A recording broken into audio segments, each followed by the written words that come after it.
Greetings, Israel. This is the part 2 of the protocols of the learned elders of Zion. So I'm going to pick up with the protocols. Protocol number 5. We'll continue with this reading. Keep in mind that Esau is behind this conspiracy. Most of the prophetic scriptures tell us that it's Esau who rules the world, who's plotting to rule the world, who controls the nation. So keep that in mind as we read. They can go by whatever name they want to go by today, but it's Esau. Protocol number 5. What form of administrative rule can be given to communities in which corruption has penetrated everywhere?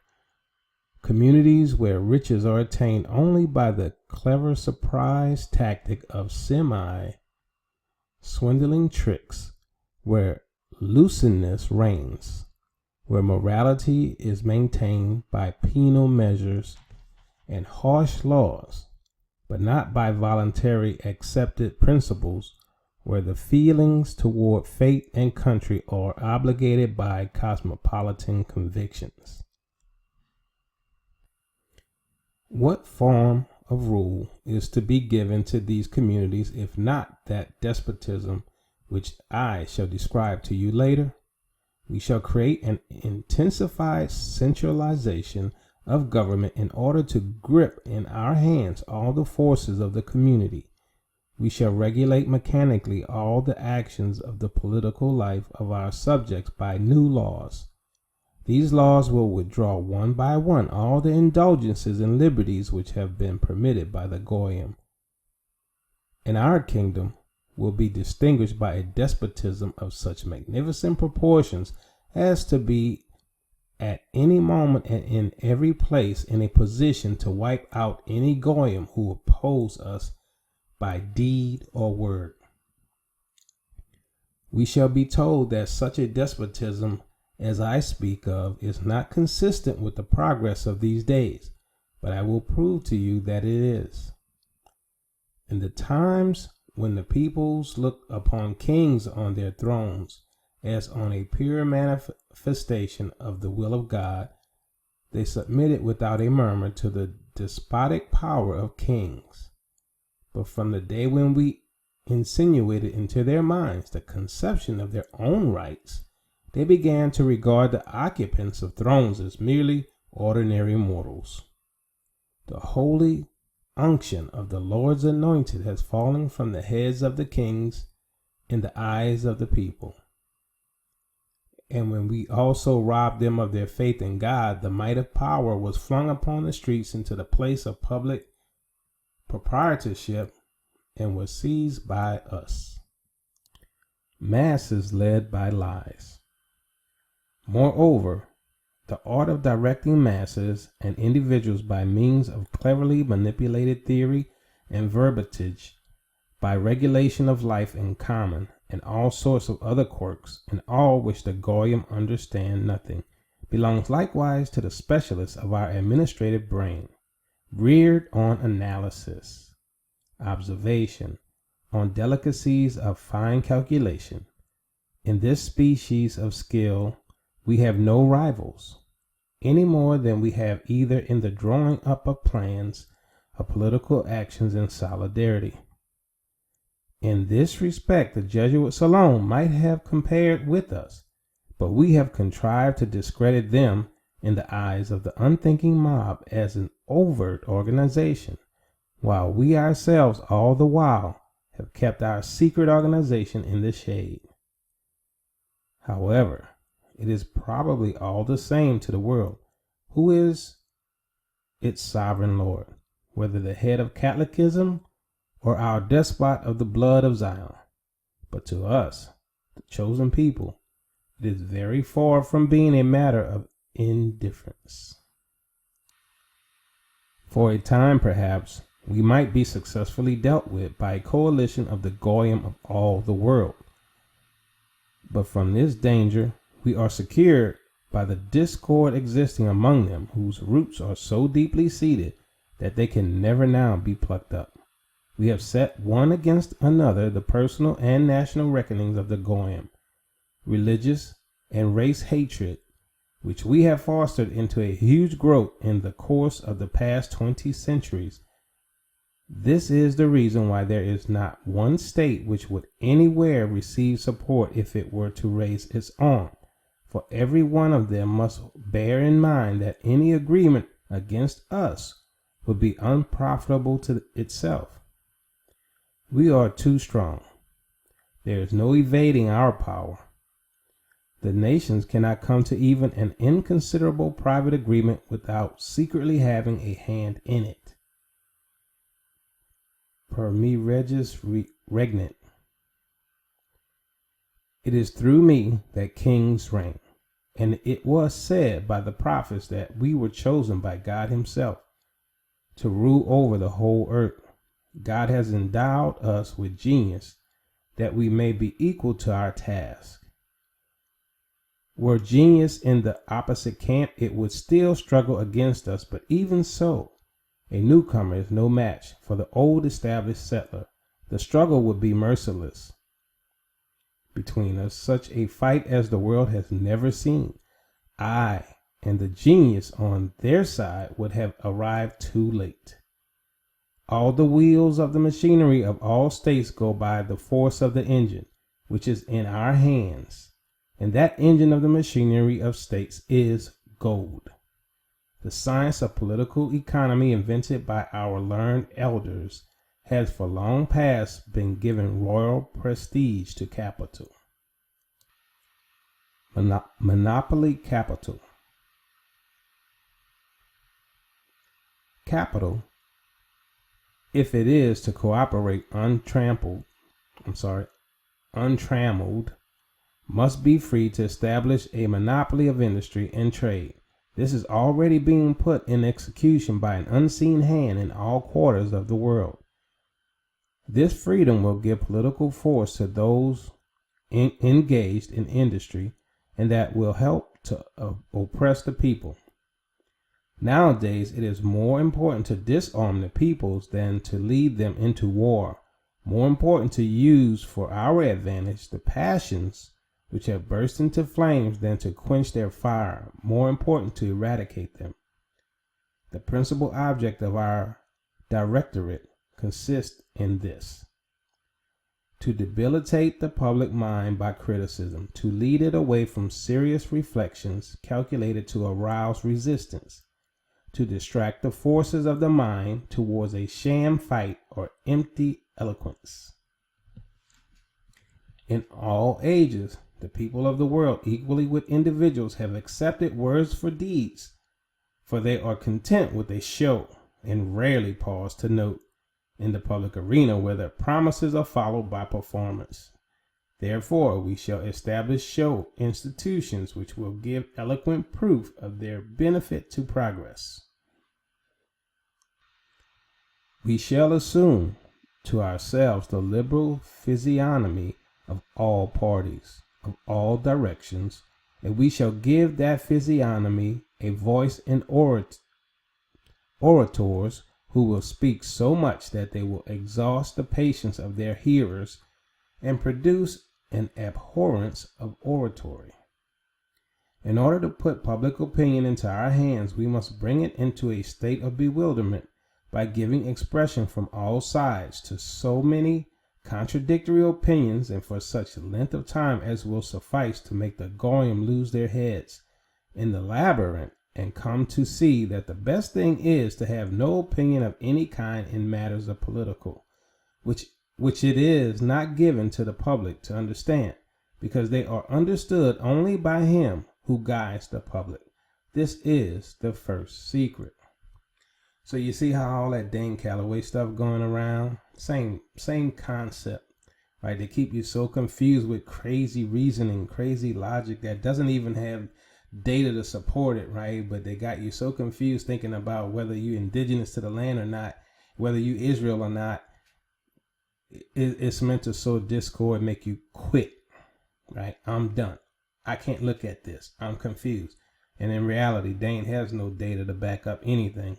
Now you have secret agents of these elite, some black folks, that's sowing this confusion, coming to our sites trying to tell us that we're Native Indians, and that America is our home, right? They want to keep you distracted. They want to prevent you from joining and uniting with your brothers to call on the Most High. They want to prevent you from calling on the Most High to judge your enemies. And they're good at sowing this discord and confusion, right? You don't know if you're coming or going. You don't know who's your friend or who's your enemy, because everybody want to call you brother and then talk about you behind your back and curse you, right? These dang Callaway people are here to sow confusion among Israel. They want you to doubt yourself.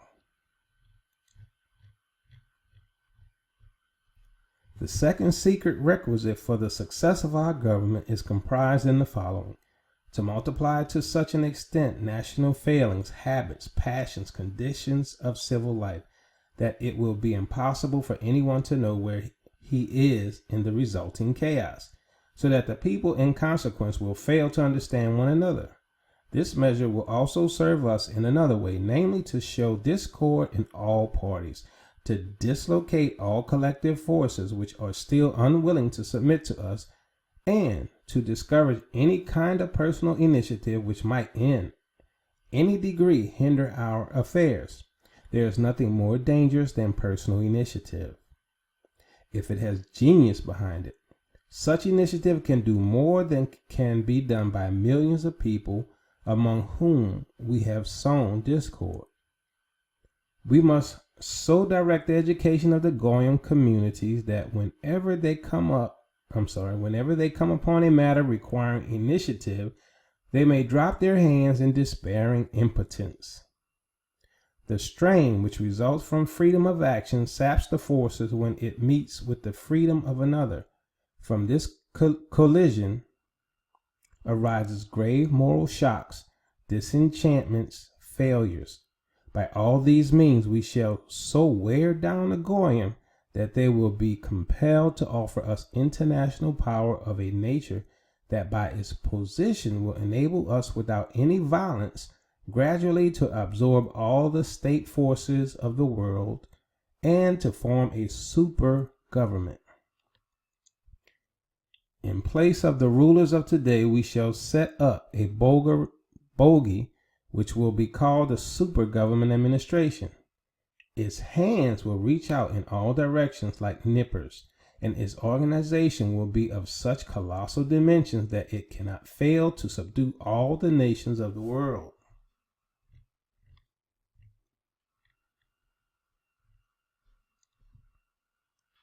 Protocol number 6.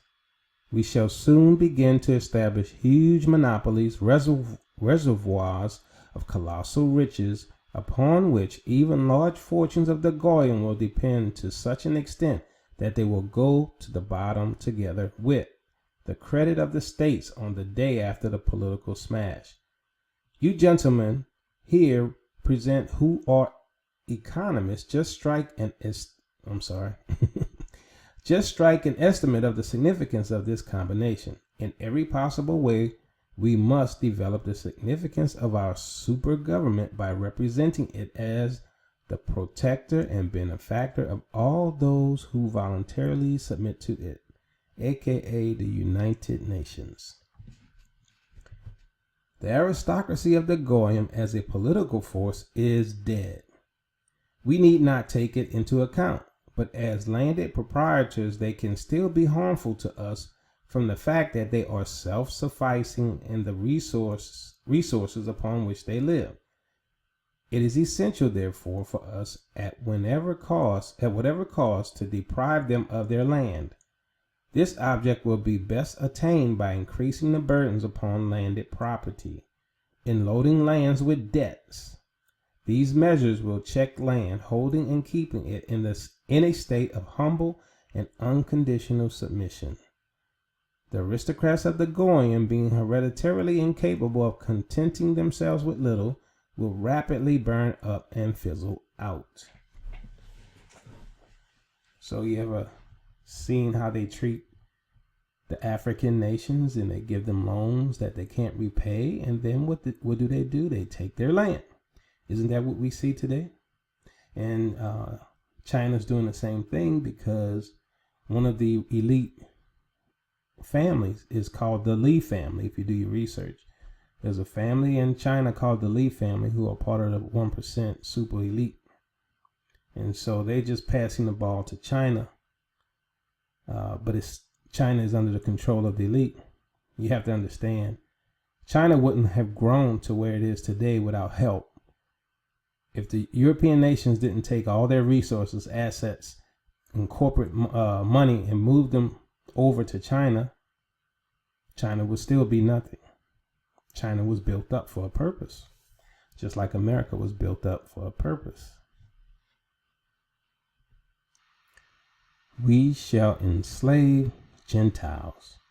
At the same time, we must intensively patronize trade and industry, but first and foremost, speculation, the part played by which is to provide a counterpose in industry. The absence of speculative industry will multiply capital in private hands and will serve to restore agriculture by freeing the land from indebtedness to the land bank. What we want is that industry should drain off from the land both labor and capital, and by means of speculation transfer into our hands all the money of the world, and thereby throw all the goyim into ranks of the proletariat. Then the goyim will bow down before us, if for no other reason but to get the right to exist. So this is what you see today, right? They get you in debt, and they take your land, they take your assets, they take everything you own. That's what the student loan program is in America, right? They'll give you $100,000 to go to school and get a job that can't pay back the loan and make you eternally in debt to them. So when you die, who gets your assets? Not your children, because it's guaranteed by the government. So when you die, your home, your other assets, whatever you have, if you haven't paid back that student loan, it's going to be theirs. So even though you have it now, when you die, it falls into the hands of your children. And so if you notice that $100,000 that they gave to you to go to school, they will never give it to you to start a company and compete with them. To complete the ruin of the industry of the goyim, we shall bring to the assistance of speculation the luxury which we have developed among the goyim, that greedy demand for luxury which is swallowing up everything. We shall raise the rate of wages, which, however, will not bring any advantage to the workers, for at the same time we shall produce a rise in prices of the first necessities of life. They're smart, huh? Satan is teaching them this, alleging that it arises from the decline of agriculture and cattle breeding. We shall further undermine artfully and deeply sources of production by accustoming the workers to anarchy and to drunkenness, and side by side therewith taking all measure to extirpate from the face of the earth all the educated forces of the goyim. In order that the true meaning of things may not strike the goyim before the proper time, we shall mask it under an alleged ardent desire to serve the working classes and the great principles of political economy about which our economic theories are carrying on an energetic propaganda. Protocol number 7. The intensification of armaments, the increase of police forces are all essential for the completion of the aforementioned plans. What we have to get at is that there should be in all the states of the world, besides ourselves, only the masses of the proletariat, a few millionaires devoted to our interests, police and soldiers.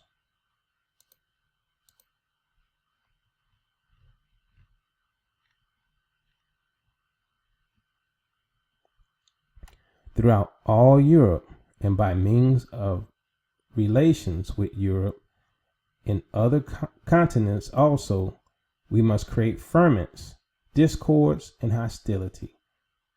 Therein we gain a double advantage. In the first place, we keep in check all countries, for they will know that we have the power whenever we like to create disorder or to restore order. All these countries are accustomed to see in us an indispensable force of coercion. In the second place, by our intrigues, we shall tangle up all the threads which we have stretched into the cabinets of all states by means of the political, by economic treaties or loan obligations. In order to succeed in this, we must use great cunning and penetration during the negotiations and agreements. But as regards what is called the official language, we shall keep to the opposite tactics and assume the mask of honesty and complacency. In this way, people and governments of the Goyim, whom we have taught to look only at the outside, whatever we present to their notice, will still continue to accept us as the benefactors and saviors of the human race.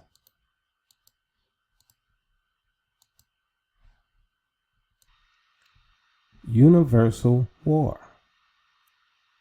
We must be in a position to respond to every act of opposition by war with the neighbors of that country which dares to oppose us. But if these neighbors should also venture to stand collectively together against us, then we must offer resistance by a universal war. The war on terror, right? Al-Qaeda, ISIS, nothing but mercenaries. The principal factor of success in the political is the secrecy of its undertakings. The words should not agree with the deeds of the diplomat. We must compel the governments of the Goyim to take action in the direction favored by our widely conceived plan, already approaching the desired consummation by what we shall represent as public opinion, secretly promoted by us through the means of that so-called great power, the press, which, with a few exceptions that may be disregarded, is already entirely in our hands. In a word, to sum up, our system of keeping the governments of the Goyim in Europe in check, we shall show our strength to one of them by terrorist attempts and to all. If we allow the possibility of a general rising against us, we shall respond with the guns of America or China or Japan. Protocol number 8.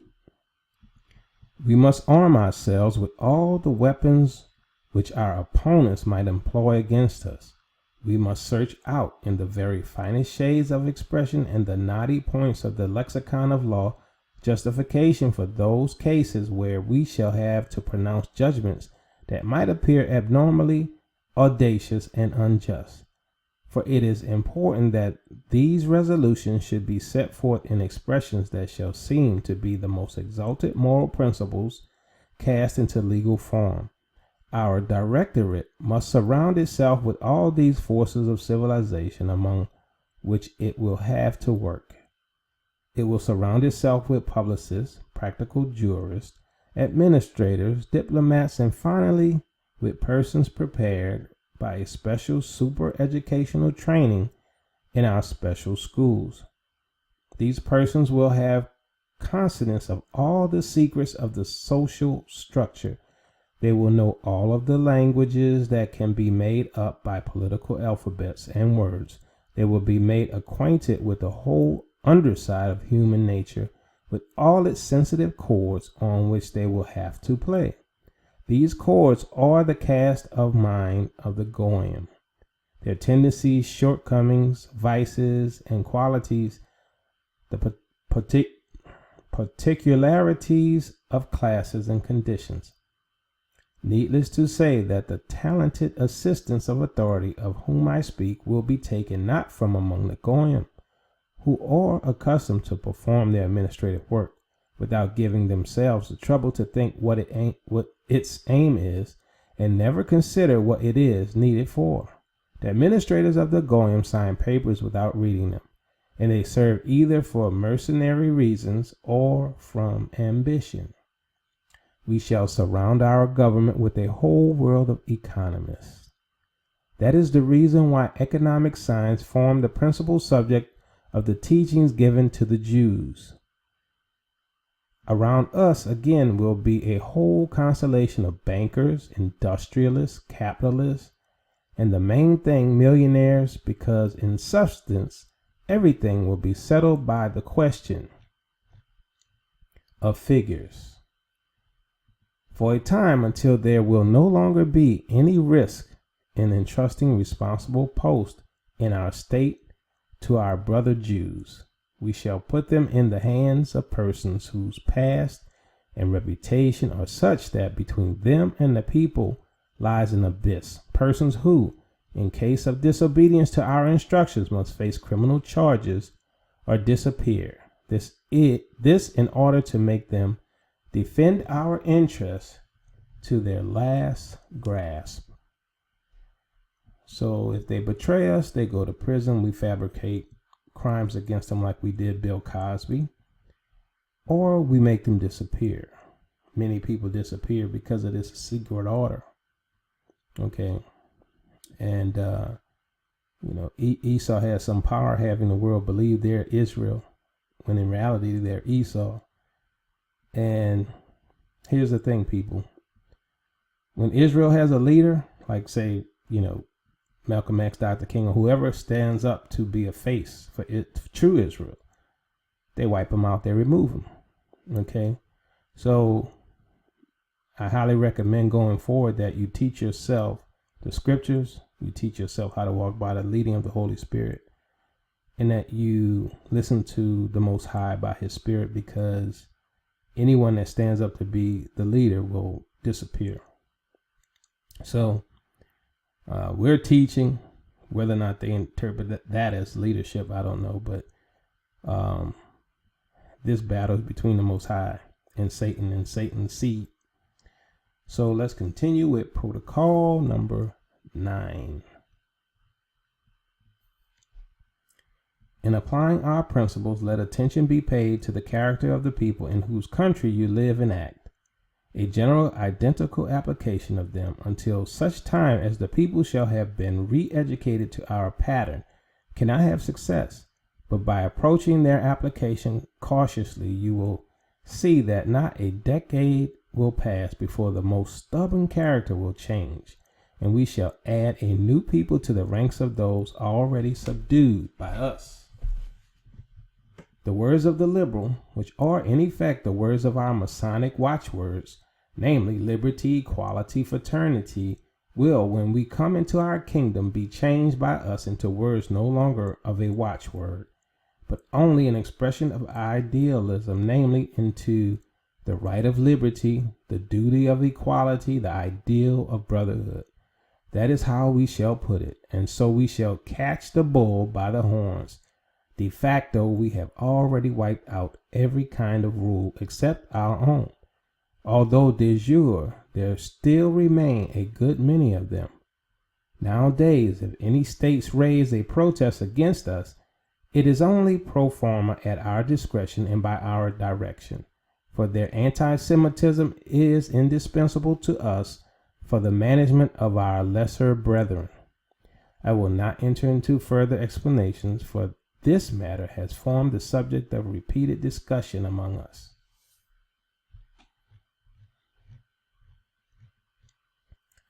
Jewish superstate. For us, there are not cheeks to limit the range of our activity. Our super government subsists in extra-legal conditions which are described in the accepted terminology by the energetic and forcible word, dictatorship. I am in a position to tell you with a clear conscience that at the proper time we, the lawgivers, shall execute judgment and sentence. We shall slay and we shall spare. We, as head of our troops, of all of our troops, are mounted on the steed of the leader. We rule by force of will, because in our hands are the fragments of a once powerful party, now vanquished by us. And the weapons in our hands are limitless: ambitions, burning greediness, merciless vengeance, hatred, and malice. It is from us that the all-engulfing terror proceeds. We have in our service persons of all opinions, of all doctrines, restaurating monarchists, demagogues, socialists, communists, and utopian dreamers of every kind. We have harnessed them all to the task. Each one of them on his own account is boring away at the last remnant of authority, is striving to overthrow all established forms of order. But these acts all states are in torture. They exhort to tranquility, are ready to sacrifice everything for peace. But we will not give them peace until they openly acknowledge our international super government, and with submissiveness. The people have raised a howl about the necessity of settling the question of socialism by way of an international agreement. Division into fractional parties has given them into our hands, for, in order to carry on a contested struggle, one must have money, and the money is all in our hands.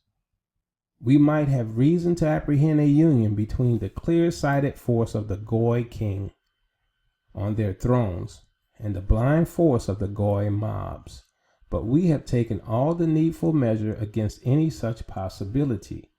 Between the one and the other force we have erected a bulwark in the shape of a mutual terror between them. In this way the blind force of the people remains our support, and we only, shall provide them with a leader and of course direct them along the road that leads to our goal. In order that the hand of the blind mob may not free itself from our guiding hand, we must every now and then enter into close communion with it, if not actually in person, at any rate through some of the most trusty of our brethren. When we are acknowledged as the only authority, we shall discuss with the people personally on the marketplaces, and we shall instruct them on questing of the political in such wise, and may turn them in the direction that suits us. Who is going to verify what is taught in the village schools? But what an envoy of the government or a king on his throne himself may say cannot become immediately known to the whole state, for it will be spread abroad by the voice of the people. In order to annihilate the institutions of the Goyim before it is time, we have touched them with craft and delicacy, and have taken hold of the ends of the springs which move their mechanism. These springs lay in a strict but just sense of order. We have replaced them by the chaotic license of liberalism. That's what America is run by today, right? We have got, well, the world, all the Western nations for sure.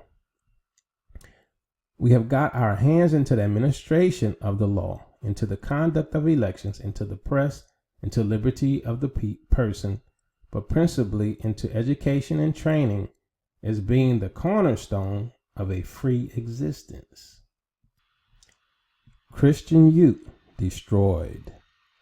We have fooled, bemused, and corrupted the youth of the Goyim by rearing them in principles and theories which are known to us to be false, although it is that they have been inculcated above the existing laws without substantially altering them, and by merely twisting them into contradictions of interpretations, we have erected something grandiose in the way of results. These results found expression in the fact that the interpretations masked the law. Afterwards, they entirely hid them from the eyes of the governments, owing to the impossibility of making anything out of the tangled web of legislation. This is the origin of the theory, of course, of arbitration. You may say that the Goyim will rise upon us, arm in hand, if they guess what is going on before the time comes. But in the West, we have against this maneuver of such appalling terror that the very stoutest hearts quail. The undergrounds, metropolitans, those subterranean corridors which before the time comes will be driven under all the capitals, and from whence those capitals will be blown into the air with all their organizations and archives.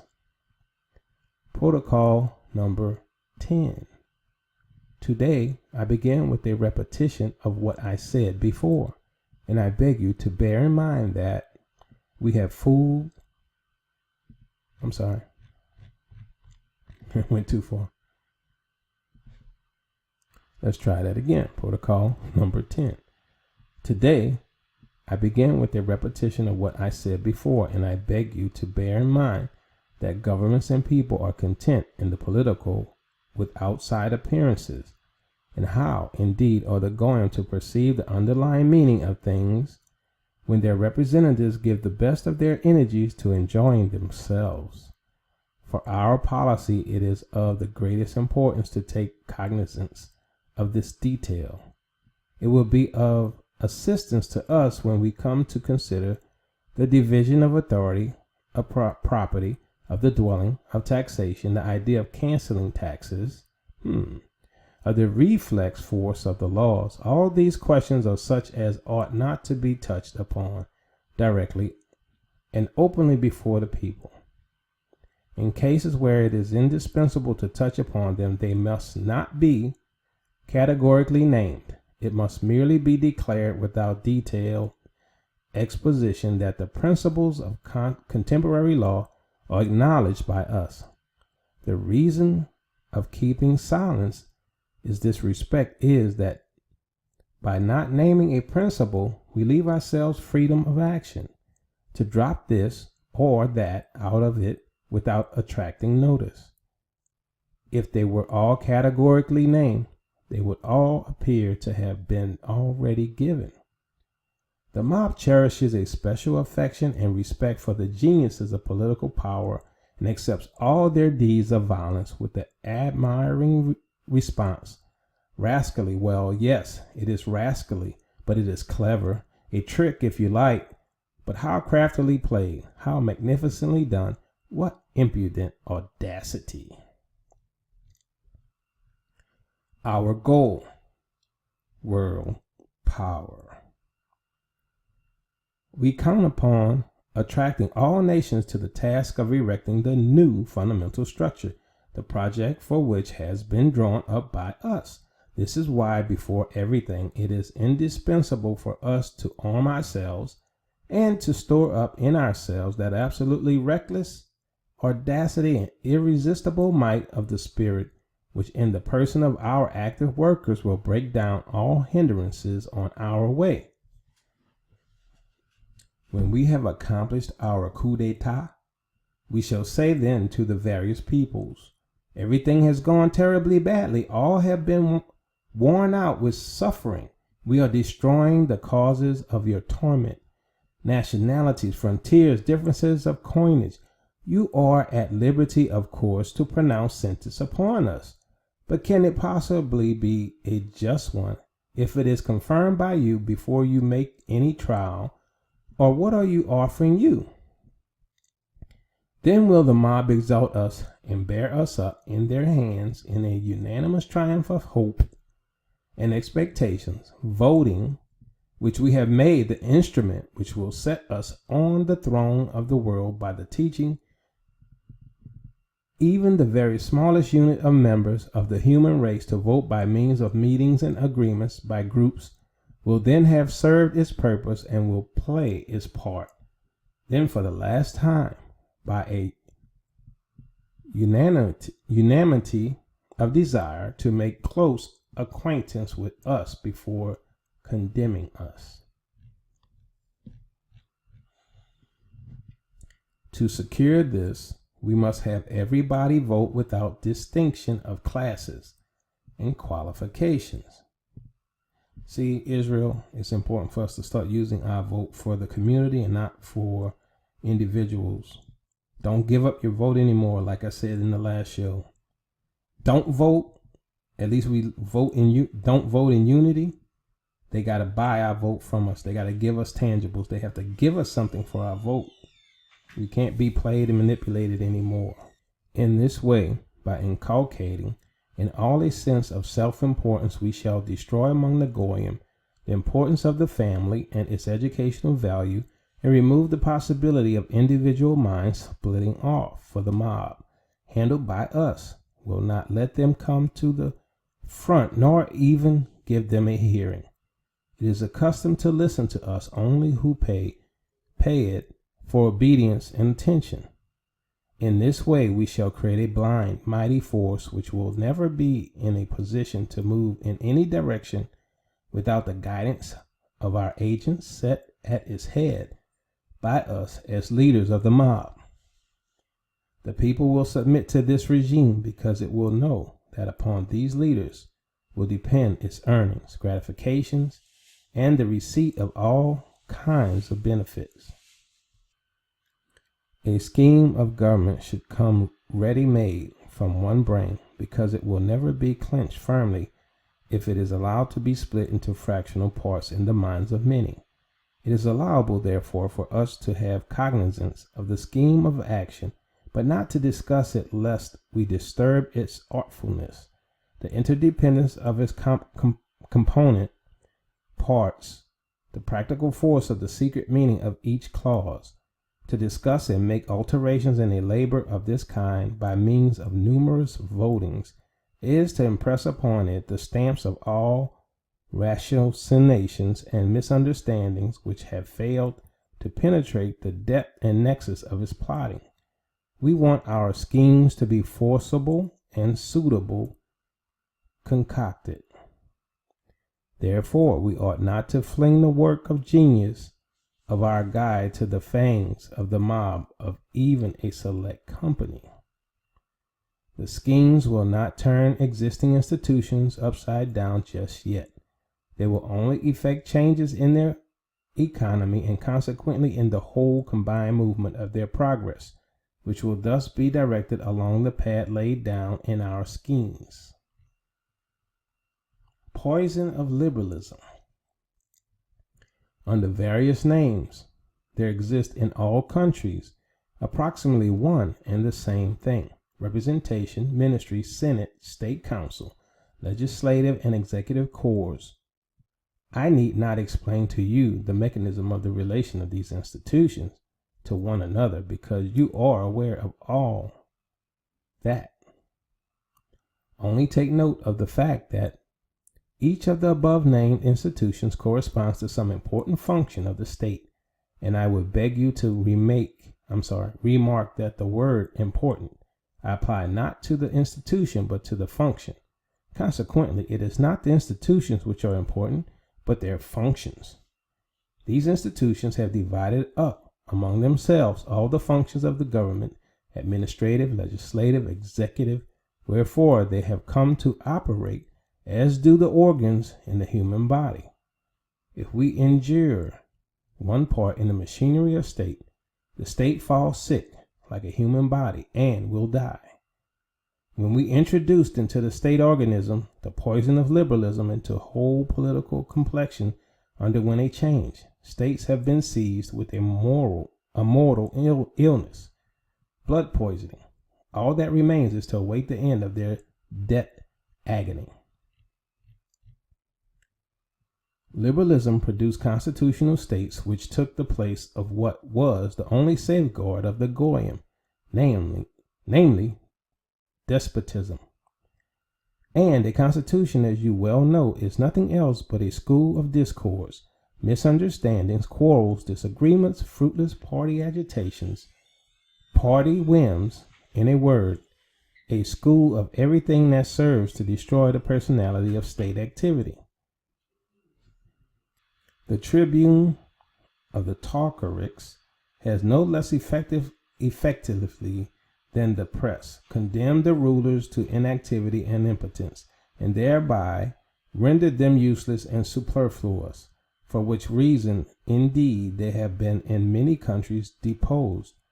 Then it was that the era of republics became possible of realization, and then it was that we replaced the ruler by a caricature of a government, by a president taken from the mob, from the midst of our puppet creatures or slaves. This was the foundation of the mind which we have laid under the Goy people.